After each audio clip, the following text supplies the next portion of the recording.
प्रिय छात्र छात्राओं, नमस्कार। मेरे चैनल सुगम हिंदी संस्कृत पर आपका पुनः स्वागत है। आज की कक्षा में मैं आपको भाग 5 नैतिक शिक्षा के पाठ 13 को समझाकर पढ़ाऊंगी, जिसका शीर्षक है सेवा, और उसके अभ्यास कार्य को भी पूरा कराऊंगी। ध्यान से देखिए बच्चों, सेवा का अर्थ तो आप जानते ही होंगे। सेवा किसे कहते हैं? किसी ज़रूरतमंद व्यक्ति को या किसी वृद्ध या अपने माता पिता को उनकी ज़रूरत के समय सहायता करना ही सेवा कहलाता है। अब हम पाठ को पढ़ते हैं। मानसिक साधना के 3 सोपान हैं। सोपान कहते हैं सीढ़ियाँ या रूप।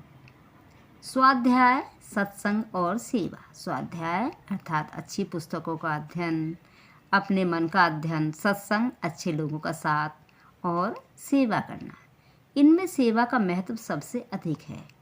इसे सब कोई कर सकता है, आसानी से कर सकता है, अकेला भी और मिलकर, तथा सामाजिक रूप में भी।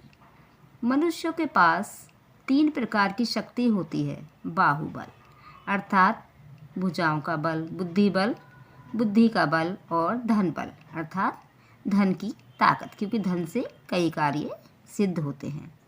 इस शक्ति को अपने लिए नहीं अपितु दूसरों की भलाई के लिए प्रयोग करना ही सेवा है। सेवा ही ईश्वर भजन, भज सेवायाम भी है। महर्षि दयानंद ने आर्य समाज के नियमों में यह बात स्पष्ट रूप में लिखी है। संसार का उपकार और सामाजिक उन्नति करना, अर्थात संसार का उपकार और समाज की उन्नति करना। आर्य समाज केवल इस देश के लिए नहीं है, सभी देशों के लिए है। किसी एक राष्ट्र के लिए नहीं है, सभी राष्ट्रों के लिए है। आर्य समाज मनुष्य मात्र के लिए है। यह न धर्म है न संप्रदाय, अपितु एक आंदोलन है जिसका उद्देश्य है सब मनुष्य को सुखी बनाना। जितनी शक्ति हमारे पास है उसे दूसरों की भलाई में लगाना। इसलिए महर्षि ने आर्य समाज के नियमों में लिखा, प्रत्येक को अपनी ही उन्नति से संतुष्ट नहीं होना चाहिए, अपितु अर्थात दूसरों की उन्नति में भी अपनी उन्नति समझनी चाहिए। यह है सेवा की भावना। सेवा से मन बहुत जल्दी शुद्ध होता है, अर्थात मन में यदि कोई विकार या बुरी भावना होती है तो वो समाप्त हो जाती है। अभिमान मिट जाता है और पाप भी मिट जाता है। इसलिए जितनी भी शक्ति है उसके अनुसार अपने जीवन में सेवा करनी चाहिए। और कुछ नहीं कर सकते तो अपने मोहल्ले के बच्चों को इकट्ठा करके उन्हें पढ़ने में सहायता दो। बहुत से गरीब बच्चे भी होते हैं, तो आप उन्हें भी खाली समय में पढ़ा सकते हैं। पढ़ा नहीं सकते तो उन्हें दौड़ना सिखाओ, परेड करना सिखाओ। यह भी नहीं कर सकते तो उन्हें सभ्यता से उठना बैठना या खाना पीना सिखाओ। यह भी नहीं कर सकते तो आर्य समाज मंदिर में या किसी अन्य सत्संग भवन में पहुंच जाओ। अपने हाथ से वहां झाड़ू दो, लोगों के जूते संभालने की सेवा करो, अर्थात वहाँ की सफाई में और वहाँ की व्यवस्था संभालने में अपना योगदान दो। यह भी नहीं हो सके तो बाज़ार में चले जाओ, जहाँ केले की दुकान है वहाँ खड़े हो जाओ। लोग दुकान से केले लेते हैं, वहीं छील कर उसे खाते हैं और छिलके को सड़क पर फेंक देते हैं, तो उन्हें रोको, उन्हें समझाओ कि आपको ऐसा नहीं करना चाहिए।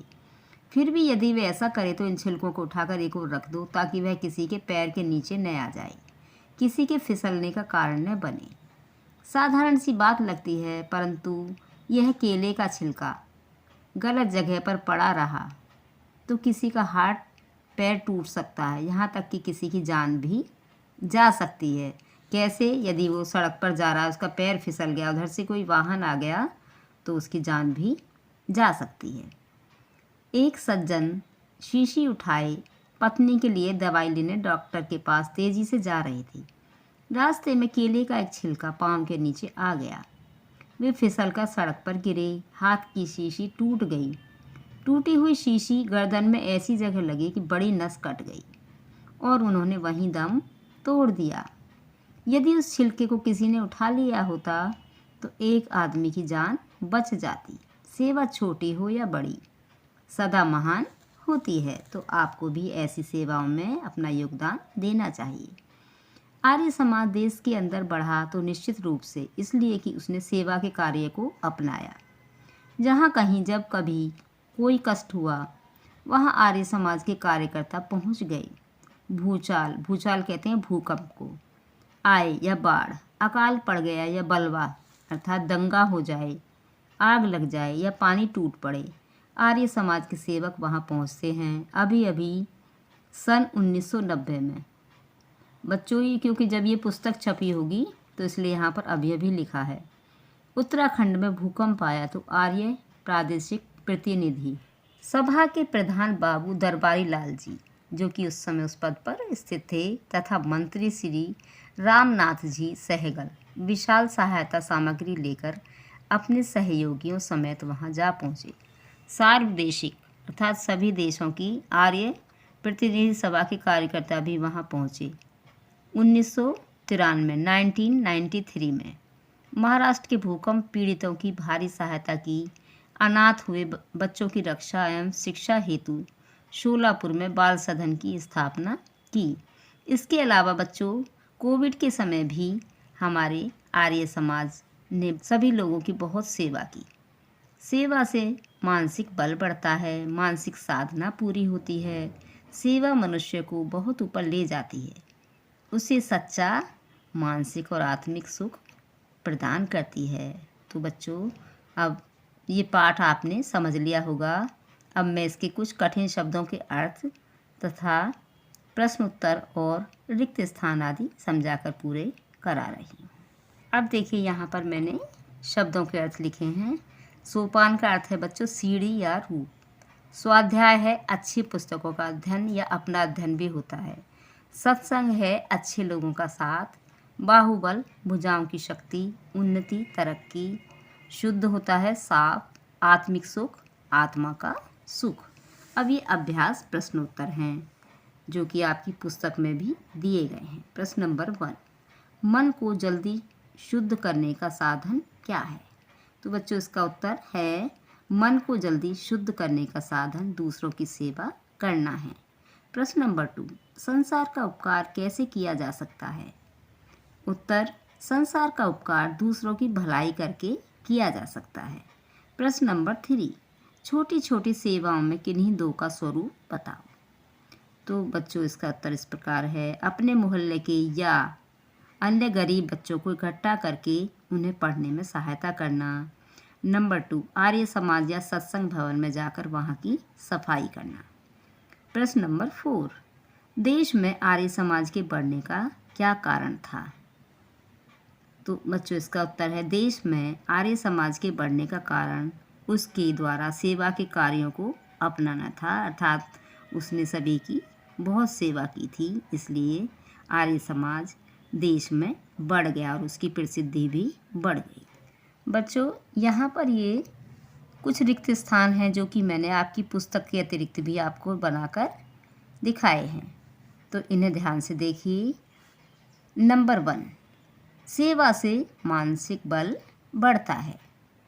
नंबर 2, मानसिक साधना पूरी होती है। नंबर 3, स्वाध्याय, सत्संग और सेवा मानसिक साधना के 3 सोपान हैं। नंबर 4, आर्य समाज ने सदैव सेवा के कार्य को अपनाया। नंबर 5, आर्य समाज मनुष्य मात्र के लिए है। नंबर 6, सेवा मनुष्य को सच्चा मानसिक व आत्मिक सुख प्रदान करती है। नंबर 7, संसार का उपकार करना इस समाज का मुख्य उद्देश्य है। तो बच्चों, अब आपका पाठ आपको अच्छी तरह से समझ में आ जाएगा। परीक्षा की तैयारी कीजिए और अगली वीडियो में पाठ 14 शरणागति नामक गीत को समझाकर पढ़ाऊंगी और उसके अभ्यास कार्य को पूरा कराऊंगी। धन्यवाद।